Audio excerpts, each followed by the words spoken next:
Om Swastiastu. Sebelumnya, perkenalkan nama saya Kadek Christian Paramarta Dwi Payana dari kelas 2E Akuntansi dengan NIM 24170511138. Jadi, pada kesempatan kali ini saya akan memaparkan terkait pembahasan soal UAS mata kuliah Agama Hindu yang diampu oleh Bapak Inyumantike. Jadi, untuk selanjutnya kita langsung saja ke pembahasan soal yang pertama. Baik, yang pertama itu terkait pelanggaran Dharma oleh aparat negara. Jadi terdapat sebuah kasus pelanggaran Dharma di mana terdapat seorang pegawai negeri yang beragama Hindu ini menerima suap dari suatu kontraktor terhadap proyek pemerintahannya agar diloloskan itu walaupun tidak sesuai dengan spesifikasi. Ia berdalih bahwa hal ini sudah biasa terjadi di lingkungannya. Nah, dalam hal ini, adapun pelanggaran Dharma. Pelanggaran Dharma yang pertama itu melanggar satya atau kejujuran dan juga kebenaran. Dan di mana ia membiarkan proyek yang buruk lolos demi uang dan juga kepentingan pribadinya. Yang di mana ini bertentangan dengan nilai satya dan juga dharma. Selanjutnya melanggar nilai asteya atau tidak mencuri. Jadi tindak suap itu merupakan dapat dikatakan sebuah mencuri secara halus. Karena itu menerima yang bukan haknya. Seperti itu. Selanjutnya ada swadharma. Jadi swadharma itu ya mengkhianati tugas yang dimana sebagai pegawai negeri itu tugasnya adalah melayani rakyat. Ya, saat ia menerima suap, ia justru merusak kepercayaan publik dan juga menyalahgunakan kekuasaan atau wewenang.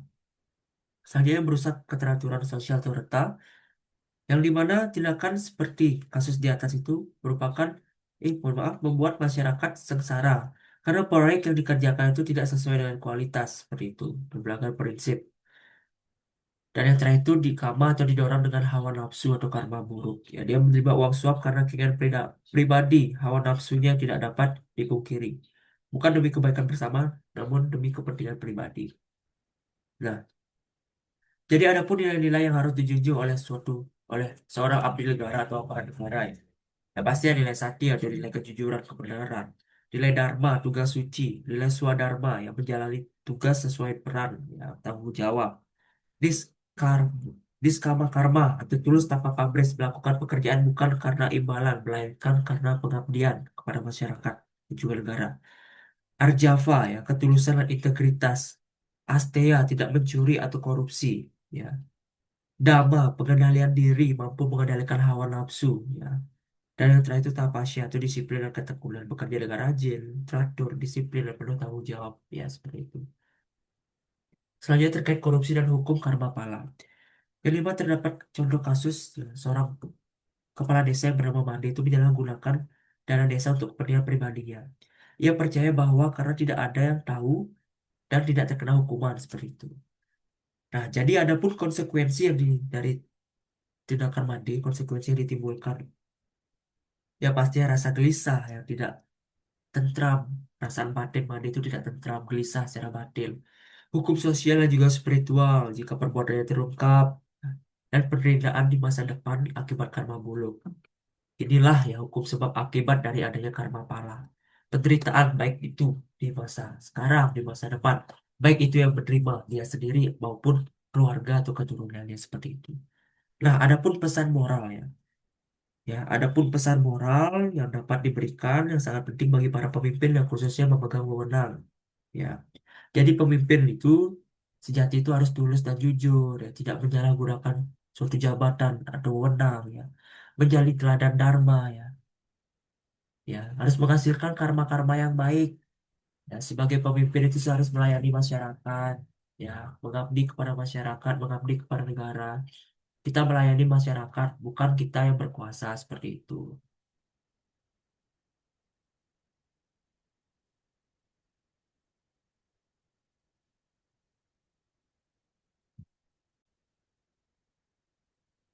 Baik. Untuk selanjutnya itu ada judulnya itu mengkhianati rakyat dan juga mengkhianati dewa. Ya. Jadi terdapat sebuah kasus seorang anggota DPRD Hindu ya. Dia memperkaya diri sendiri itu melalui praktik kecurangan atau korupsi ya.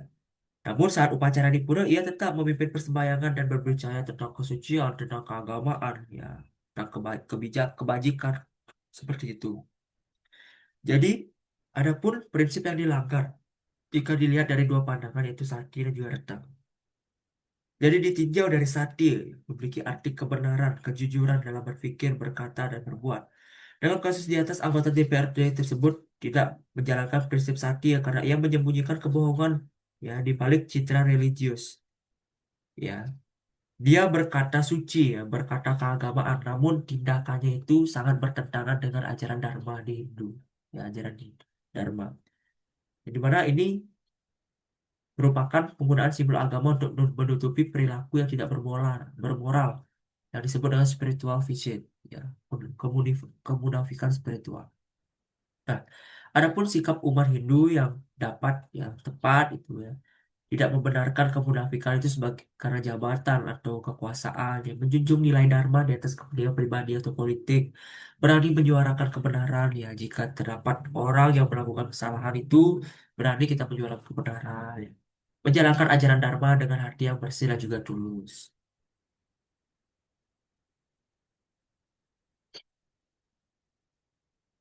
Baik, menodai makna yatnya.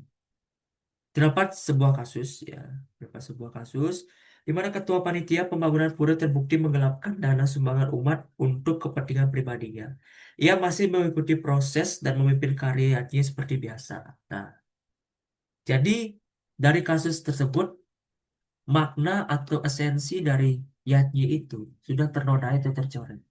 Yang dimana seperti kita ketahui yatnya itu merupakan bentuk pengorbanan suci dengan niat yang tulus, ikhlas dan juga dharma. Jadi penyalahgunaan dana ini menjadikan yatnya ini kehilangan makna nilai spiritualnya. Walaupun upacara tetap berlangsung, namun tetapi tidak bermakna secara rohani. Yang pastinya kasus tersebut sudah mengkhianati kepercayaan publik ya, karena menyalahgunakan sumbangan dengan ikhlas. Yang dimana sumbangan tersebut dari masyarakat itu sudah ikhlas, namun masyarakat itu tidak mendapatkan pahalanya karena ulah dari satu atau dua orang yang melakukan tindak kecurangan seperti itu. Yang dimana ini berakibat ya, ada akibat spiritual dan juga akibat sosial. Akibat spiritual bagi yang melakukannya mendapatkan karma buruk baik itu di kehidupan sekarang, di kehidupan nantinya. Pahala yajnya hilang karena niat yang tidak tulus. Yang pastinya melanggar nilai satya dan juga ahimsa, jalan spiritual tertutup yang artinya itu jauh dari ide saya Widya satu Tuhan. Ada akibat sosial ya, umat kehilangan kepercayaan, merusak citra lembaga keagamaan dan menimbulkan konflik dan juga perpecahan.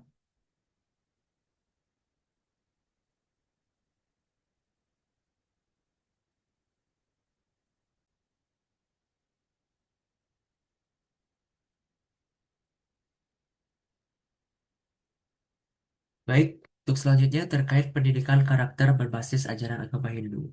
Nah, di sini terdapat sebuah studi kasus yang dimana ketua panitia pembangunan pura terbukti menggelapkan dana sumbangan umat untuk kebutuhan pribadinya. Ia masih mengikuti profesi dan memimpin karyanya seperti biasa. Nah, nilai-nilai Hindu yang relevan digunakan untuk menanamkan pendidikan anti korupsi ya. Sejak dini itu yang pertama ada nilai satya atau kejujuran dan juga kebenaran. Sejak kecil anak harus diajarkan untuk berkata, berbuat dengan jujur ya. Dan harus diajarkan untuk berani mengakui kesalahan ya. Jika memang benar ia salah. Dari sejak dini stop menormalisasikan anak untuk berbuat curang dalam menggapai sesuatu agar sifat tersebut tidak mereka bawa sampai mereka dewasa.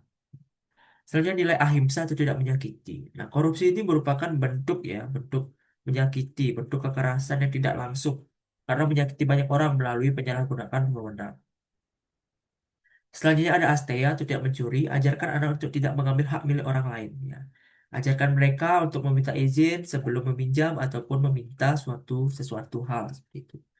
Selanjutnya ada swadharma itu tanggung jawab, ajarkan dari sejak dini ajarkan anak untuk berani bertanggung jawab atas keputusan yang mereka ambil. Karma pala, dari kecil anak perlu diberikan pemahaman terhadap adanya hukum karma pala atau hukum sebab akibat agar mereka bisa membatasi perbuatan mereka saat mereka nanti dewasa. Mana yang baik, mana yang buruk seperti itu. Dan teladan lingkungan dan keluarga. Di mana ini sangat penting karena lingkungan dan keluarga merupakan orang terdekat yang bisa dicontoh anak. Jadi kita sebagai orang tua atau sebagai keluarga itu harus bisa memberikan contoh yang baik. Nah, adapun ajaran atau sloka dalam kitab suci agama Hindu yang dapat dijadikan pedoman dalam membentuk suatu karakter jujur bersih dari korupsi. Yang pertama sloka tentang Satya, yaitu Satyam Eva Jayate, ya, Dartam, yang dimana kebenaran memiliki arti kebenaran yang akan benar, bukan kebohongan. Yang selanjutnya adalah sloka tentang karma atau sebab akibat, Yat Yat Acarati Sretas Tatat Evataru Jala. Yang artinya, apa yang dilakukan oleh orang dianggap mulia akan ditiru oleh masyarakat umum. Dan yang terakhir itu ada sloka tentang pengendalian diri atau tidak serakah. Ada Nasti Tresna Samo Vidya. Seperti itu.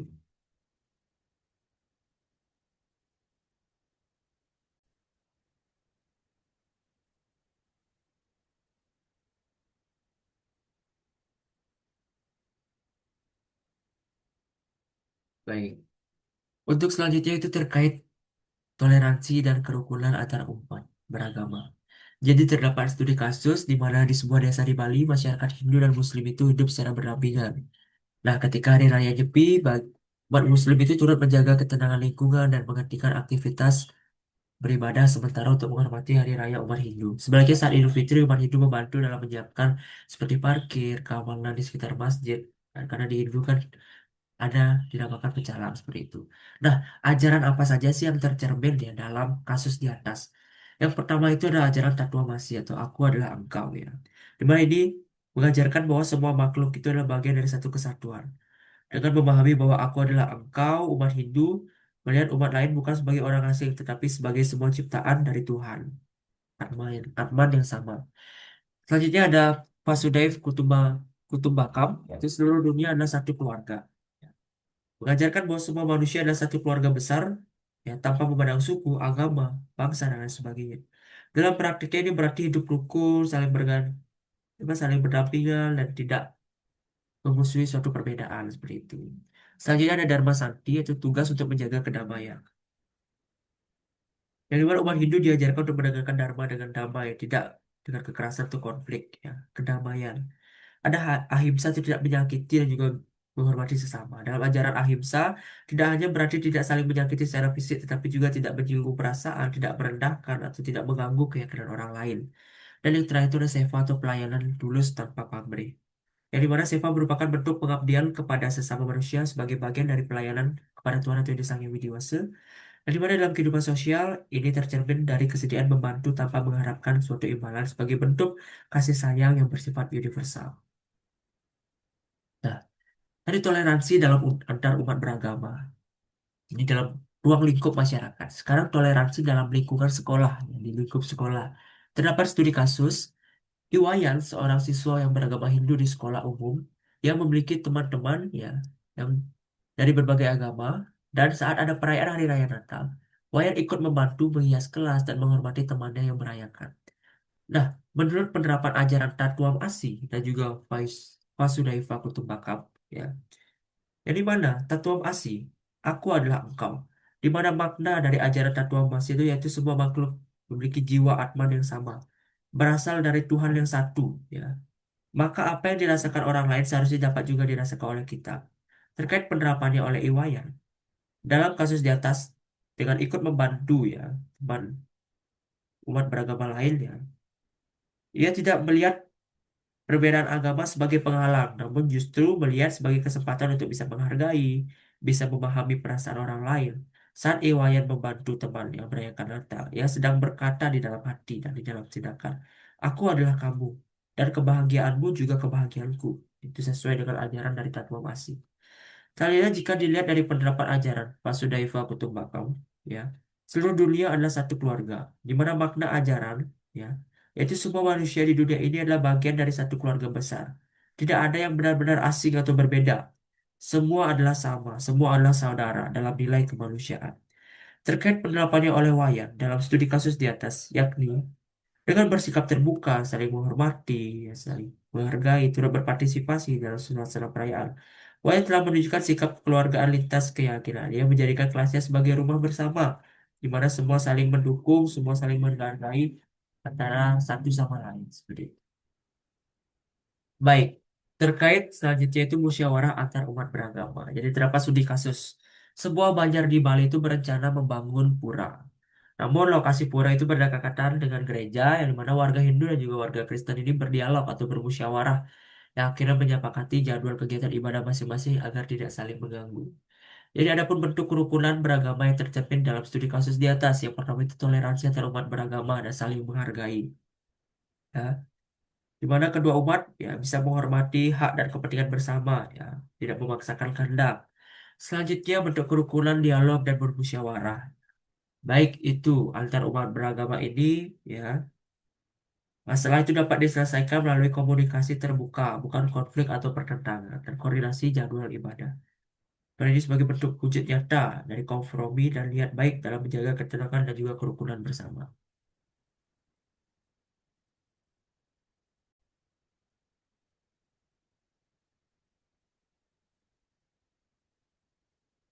Baik, untuk selanjutnya terkait gotong royong antar umat beragama. Jadi terdapat studi kasus, ya, di mana dalam kegiatan gotong royong membangun balai desa, semua warga dari berbagai agama ikut serta membantu.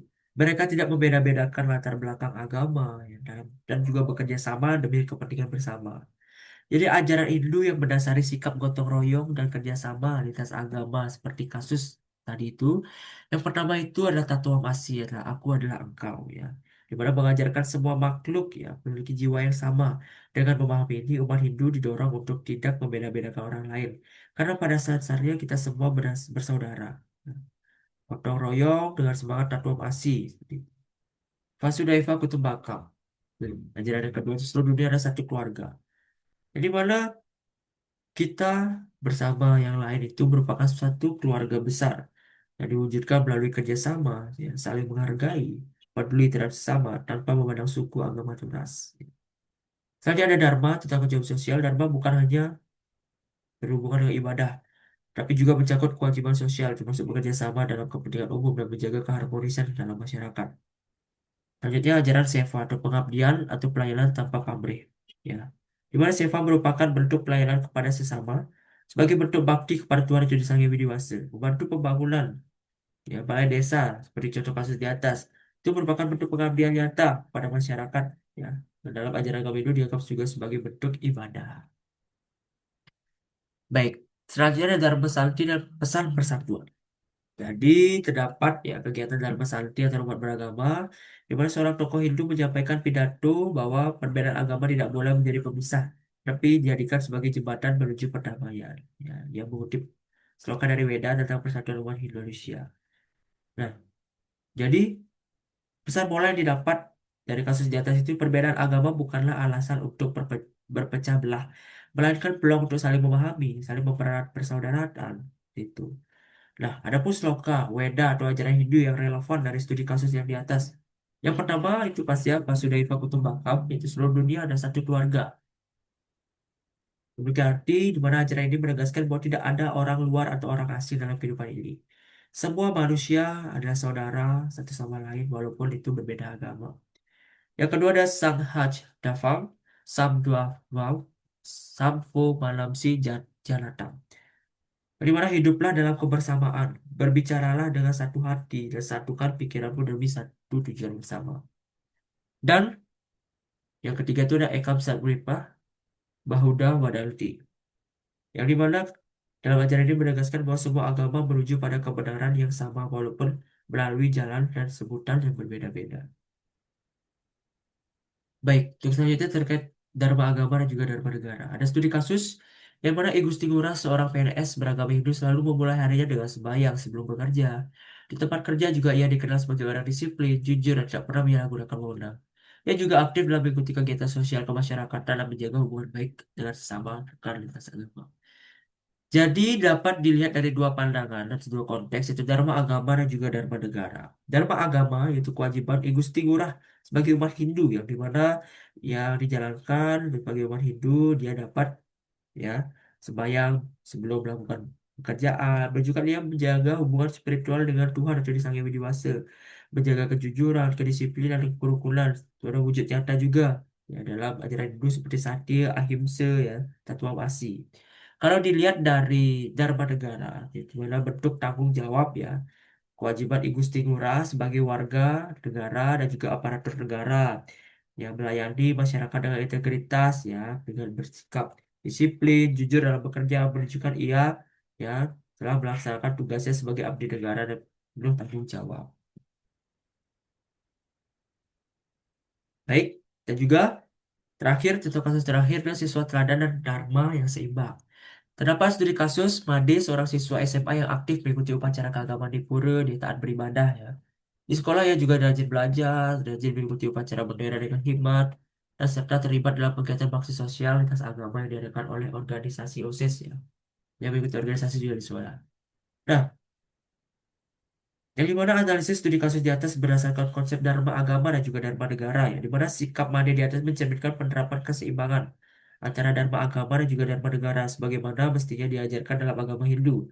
Sebagai seorang siswa, dia taat beragama, Made aktif juga mengikuti upacara keagamaan di pura ya. Namun dia tidak juga melupakan kewajibannya di sekolah, yang juga rajin belajar, ya mengikuti upacara, ya. Dan juga dia memiliki keinginan, memiliki tekad untuk mengikuti suatu organisasi yang dimana itu dapat merubah dirinya menjadi lebih baik lagi ke depannya seperti itu. Baik, sekian pemaparan dari pembahasan soal UAS mata kuliah agama Hindu. Jika terdapat kesalahan kata atau kesalahan yang baik disengaja maupun tidak sengaja, saya mohon maaf. Akhir kata saya tutup dengan Om Santi Santi Santi Om dan terima kasih.